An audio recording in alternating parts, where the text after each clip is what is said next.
અષાઢ સુદ પૂનમ એટલે કે ગુરુ પૂર્ણિમાનો પવિત્ર દિવસ। આ દિવસે વિશ્વભરના ભક્તો પોતાના ગુરુની વંદના પૂજા અર્ચના કરી આશીર્વાદ મેળવતા હોય છે।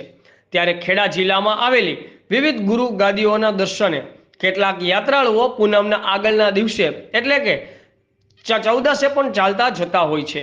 ત્યારે નડિયાદથી ડાકોર પગપાળા જતા યાત્રાળુઓને જનસેવા એ જ પ્રભુ સેવાના હેતુથી નડિયાદથી ડાકોરની વચ્ચે જતા કેટલાક ગામોમાં રોડ ઉપર બપોરથી જ સેવા કેન્દ્રો ધમધમતા કરી સેવા કરતા હોય છે।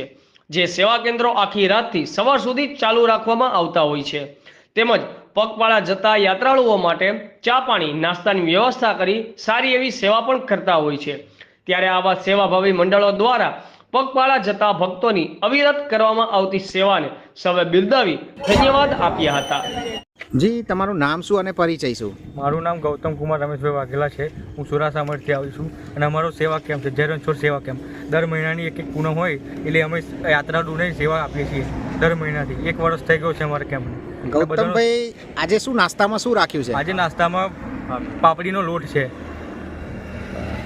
લગભગ કેટલા યાત્રાળુઓ અહીંયા ચા નાસ્તો કરતા હશે? લગભગ અહીંથી તો 1000-1500 તો યાત્રાળુ અમારો પ્રસાદ લેતા જ હશે। તમને કેવી અનુભૂતિ થાય છે આ સેવા કરીને? એ અમને સારી અનુભૂતિ થાય છે કે અમને કોકનો સેવા કરવાનો ભાવ મળે, અમને સારું લાગે।